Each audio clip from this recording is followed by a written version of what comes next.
ঈদুল আজহা উপলক্ষে যানজট নিরসন, পশুর হাটগুলির ব্যবস্থাপনা, মহাসড়ক, রেলপথ এবং নৌঘাটগুলির ব্যবস্থাপনা,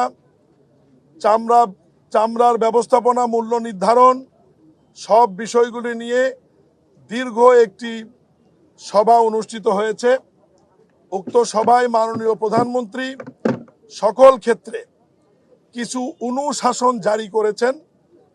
সেই অনুশাসনের মধ্যে নৌঘাটগুলোতে বলা আছে, ফেরিঘাটগুলোতে যে সমস্ত যাত্রীরা ওঠানামা করবে তারা গাড়ি ফেরিতে ওঠার পূর্বে এবং ফেরি থেকে নামার পরে যাত্রীরা ওঠানামা করবে। রেল লাইন এবং মহাসড়কের মধ্যে কোনো পশুর হাট বসানো যাবে না এবং ঢাকার যে পশুর হাটগুলি নির্ধারিত উত্তর এবং দক্ষিণ সিটি কর্পোরেশনের নির্ধারিত পশুর হাটের বাইরে নতুন করে যত্রতত্র কোনো হাট বসবে না। এ ব্যাপারে আইন শৃঙ্খলা বাহিনী এবং 2 সিটি কর্পোরেশন পদক্ষেপ গ্রহণ করবে এবং ওই মিটিংয়েরই অনুশাসন অনুযায়ী আজকে আমার নেতৃত্বে এই টিম আমরা গাবতলী পশুর হাট পরিদর্শনে এসেছি এবং প্রত্যেকবারই এই হাটে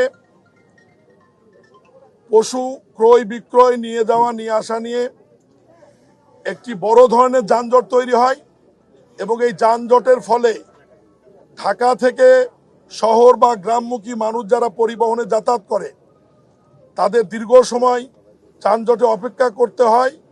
ফলে গাড়ির শিডিউল, কোচের শিডিউল সহ সব জায়গায় একটা বিঘ্ন তৈরি হয়। আমরা ডিএমপির কিছু পরামর্শ সুপারিশ নিয়েছি, সিটি কর্পোরেশনের কিছু সুপারিশ নিয়েছি। সব সুপারিশ একত্রিত করে আমরা ইজাদদার, ডিএমপি এবং সিটি কর্পোরেশনকে আমরা কিছু নির্দেশনা আজকে দিয়েছি। সেই নির্দেশনা অনুযায়ী কাজ করবেন এবং ঈদের 7-10 দিন আগে পুনরায় সিটি কর্পোরেশনের প্রশাসকের নেতৃত্বে সকল আইন শৃঙ্খলা বাহিনী এবং সংশ্লিষ্ট ব্যক্তিরা এবং অন্যান্য হাটের ইজাদদাররাও বসে যাতে ক্রেতা বিক্রেতারা নির্বিঘ্নে পশু ক্রয় বিক্রয় করতে পারে এবং রাস্তায় যাতে কোনো যানজট না হয় এই বিষয়টি আমরা নিশ্চিত করার চেষ্টা করব এবং এখানে একটি নতুন রাস্তা হচ্ছে। এই রাস্তাটি আগামী 2-1 দিনের মধ্যেই কাজ সম্পূর্ণ হবে। এটা একটি বাইপাস রাস্তা বা সার্ভিস রুটও আমরা বলতে পারি। এই রাস্তার কাজটি সম্পূর্ণ হলে গাবতলী আমিন বাজারের যানজট অনেক অংশে কমে যাবে বলে আমরা মনে করি।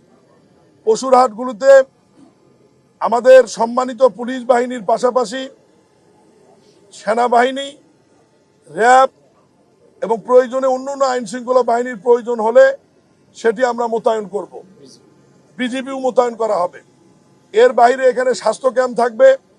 নকল টাকা যাতে কেউ ব্যবহার করতে না পারে, এটা ব্যাংকের লোক মেশিন নিয়ে এখানে উপস্থিত থাকবে এবং পুলিশের, আইন শৃঙ্খলা বাহিনীর পক্ষ থেকে অনেকগুলো ওয়াচ টাওয়ার থাকবে এবং ইজাদদার আইন শৃঙ্খলা বাহিনীর পাশাপাশি নিজস্ব ভলেন্টিয়ার নিয়োগ করবে।